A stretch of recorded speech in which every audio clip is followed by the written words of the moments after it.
dari jurusan Al-Quran dan Tafsir semester 2 kelas IATA. Di sini kami akan memenuhi tugas mata kuliah yaitu tahsin dan hifdz Quran. Dan di sini juga kami akan menjelaskan surat Yasin ayat 28 sampai 54 yang dimana kita akan menjelaskan asbabun nuzulnya, Munasabah ayatnya, tafsir ayatnya, dan relevansi ayat dalam kehidupan. Nah, saksikan video selanjutnya.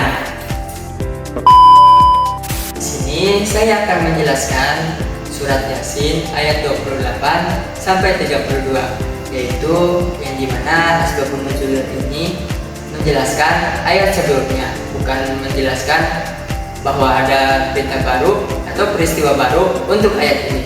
Yang dimana ayat ini itu menjelaskan bahwasanya kaum terdahulu itu membangkang kepada rasul-rasulnya. Dan di ayat ini juga dijelaskan siapapun yang melawan kepada rasul-rasulnya maka akan berujung kepada kehancuran.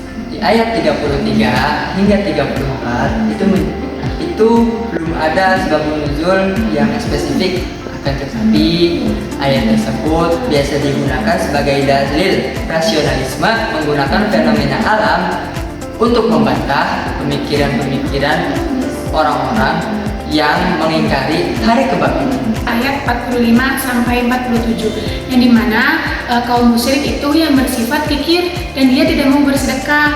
Nah, ketika mereka diperintahkan untuk bersedekah, justru malah mereka mengejek dan mereka beralasan bahwa jika Allah menghendaki, maka orang-orang miskin tersebut akan diberi makan oleh Allah itu sendiri.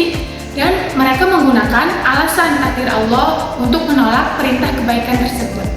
Nah, pada ayat 48 sampai 54 di situ Allah merespon tegas terhadap ejekan mereka, yang dimana kaum musyrik itu bertanya kiamat akan datang, bahkan mereka menantangnya gitu. Dan melalui ayat-ayat ini Allah menjelaskan bahwa hari kiamat itu akan datang secara tiba-tiba dan manusia pun tidak bisa menolaknya, bahkan menundanya. Dan setiap manusia itu akan mendapat balasannya sesuai dengan perbuatannya masing-masing. Nah, di sini saya akan menjelaskan tafsir dari surat Yasin ayat 28 sampai 33, yang dimana tafsir ini menjelaskan tentang kekuasaan Allah. Dan dijelaskan di tafsir ini bahwasannya Allah itu untuk menghancurkan kaum pendusta itu tidak perlu dengan yang namanya pasukan dari langit, tetapi cukup dengan satu teriakan yang mematikan.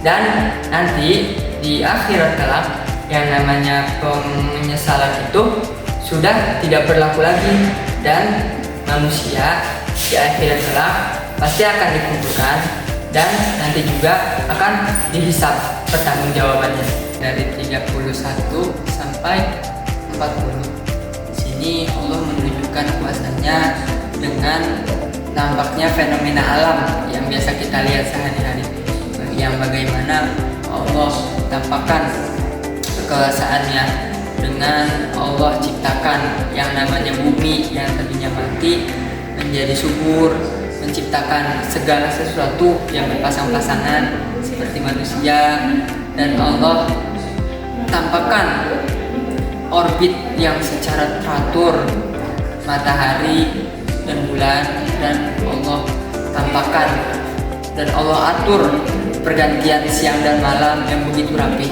Ayat 41 sampai 44 yang dimana tafsir ini menjelaskan nikmatnya keselamatan dan teknologi.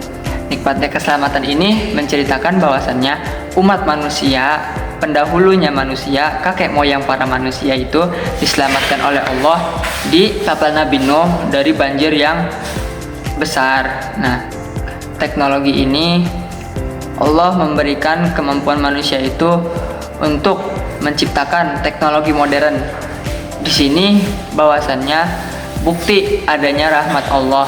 Tanpa adanya rahmat Allah, apapun yang diciptakan manusia, apapun segala bentuknya akan hancur dalam seketika tanpa adanya rahmat dari Allah. Menjelaskan tentang penyimpangan moral kaum musyrik, di mana penolakan kebenaran itu tidak hanya berdampak kepada akidah, tetapi juga menimbulkan kehidupan sosial, ketika dimana kaum musyrik itu diajak untuk membantu kepada orang yang membutuhkan, tapi mereka menutup matanya, bahkan bersifat sangat kikir, dan bahkan mereka juga berdalil bahwa kemiskinan orang lain itu semua atas kehendak Tuhan, jadi mereka tidak mau membantunya. Inilah alasan mereka untuk menghindari dari tanggung jawab sosial.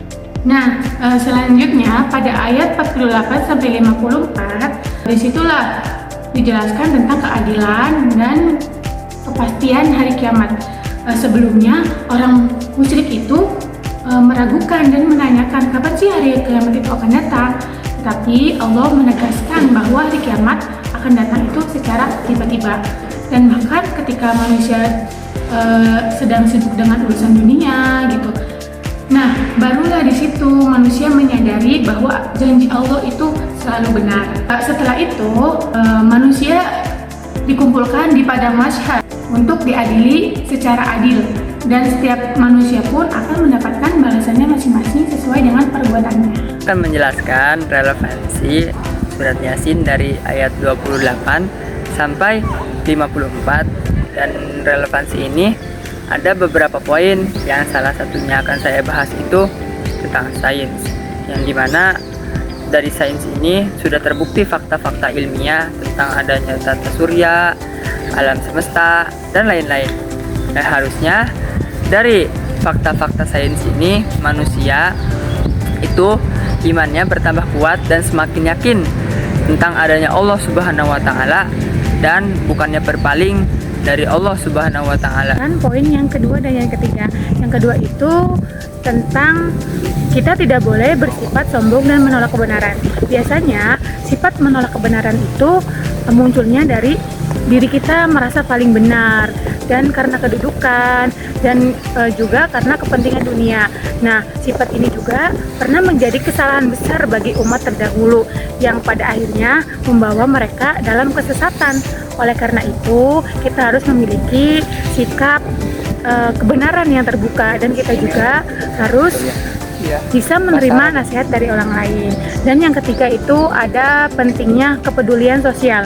Dalam kehidupan bermasyarakat, kita itu harus peduli dengan sesama. Jangan menjadikan alasan untuk egois gitu. Allah menegaskan bahwa sesama manusia itu kita harus saling membantu, saling mengasihi, dan hal tersebut juga menjadikan ketaatan kita kepada Allah dan menciptakan kehidupan sosial yang lebih baik.